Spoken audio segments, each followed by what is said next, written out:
আজকে মোদি এসে বলছে হাম ফ্রি রেশন দেंगे। আরে তুই তো দিচ্ছিলি, তুললি কেন? পশ্চিম বাংলাকে সারা ভারতবর্ষ দেখছে। আমি যখন এয়ারপোর্টে যাই, স্টেশনে যাই, বাসে যাই, আমাকে কত লোক আসে, বলে একটা ছবি তুলবো madam, we admire you, we admire you. কিসের জন্য অ্যাডমায়ার করে?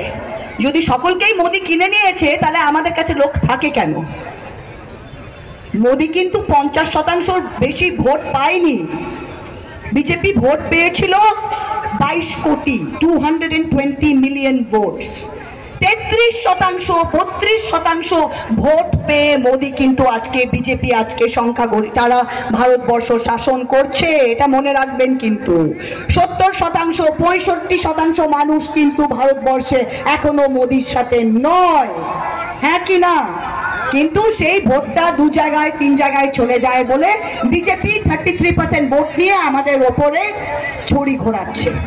এখানে এবার যদি আইএসএফ প্রার্থী দেয়, একটা ভোট নষ্ট করবেন না, মাথায় থাকবে তো? মাথায় থাকবে তো? সিপিএম কংগ্রেস যদি ক্যান্ডিডেট দেয়, একটা ভোট নষ্ট করবে না, মাথায় থাকবে তো? মাথায় থাকবে তো? এটা বাঁচার লড়াই। আমি অন্য পার্টির বিরুদ্ধে কিছু বলতে চাই না, তাদেরও গণতান্ত্রিক অধিকার আছে ক্যান্ডিডেট দেওয়ার, কিন্তু এটা হচ্ছে বৃহত্তম লড়াই। যদি তৃণমূলের বাক্স থেকে একটা ভোট এদিক ওদিক যায় তবে কিন্তু বিজেপির সুবিধা। এটা আপনাদের সবার রাজনৈতিক বুদ্ধিটা আছে তো? বুঝতে পারছেন তো?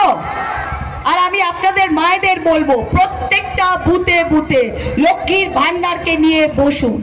প্রত্যেকটা বুথে বুথে একটা বাড়িতে একটা শাশুড়ি মা, দুটো বৌমা থাকলে 1000 টাকা প্লাস 2000 টাকা, 3000 টাকা মাসে ঢুকছে, বছরে 36,000 টাকা। যদি সেটা এসসি পরিবার হয় তাহলে 1200 টাকা পার পার্সন ঢুকছে। শাশুড়ি মা আর দুটো বৌমা থাকলে 3600 টাকা ক্যাশে পাচ্ছে লোকে হাতে। তারপরেও মানুষ ভোট দেবে না কেন? ভোট দেবে না কেন? কারণ মানুষ ভাবে যে আমি তো মমতাদি কি আছে, মমতাদি দল নির্বিশেষে সবকিছু দিচ্ছে। তো লোকে ভাবছে ভাই ভোট দিলেও তো পাচ্ছি, না দিলেও তো পাচ্ছি, ভোট দিয়ে আর লাভ কি? ঠিক কি না? ঠিক কি না? এইটাই তো। কিন্তু মানুষকে বোঝাতে হবে যে মমতাদি আপনাদের যেভাবে একটা মায়ের মতো আগলে রেখেছে, বিজেপি আগামী দিন এলে সেরকম রাখবে না।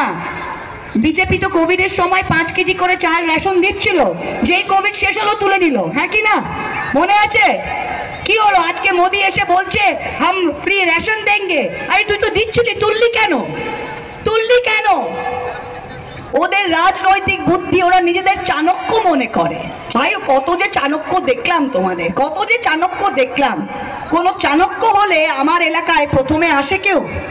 মোদি আমার এলাকায় এলেন, আমার বিরুদ্ধে একটা কথা বললেন না। কেন?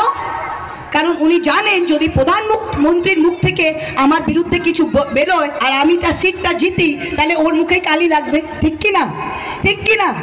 আর তিনি নির্বাচন বিধির আগে এলেন, এখন আবার যদি আসেন নির্বাচন বিধির পরে, তাহলে প্রধানমন্ত্রী দুবার এই সিটে এসছে আর মহুয়া মৈত্র আবার জিতেছে, তো প্রধানমন্ত্রীর মুখে আলো কালি। বুঝতে পারলেন ব্যাপারটা? এটা রাজনৈতিক দিক থেকে কি হলো? সুবুদ্ধির পরিচয় না দুর্বুদ্ধির পরিচয়? হ্যাঁ? আর তার নিচে কোন চুনোপুটিকে কি বললো আমার কিচ্ছু যায় আসে না। আমি বৃহত্তম লড়াইয়ের সৈনিক, আপনারা বৃহত্তম লড়াইয়ের যোদ্ধা, এই কথাটা কোনোদিন ভুলবেন না। চপড়ার মানুষের ওপর নির্ভর করছে এই লোকসভা আসন, আপনারা কিন্তু ফেল করবেন না।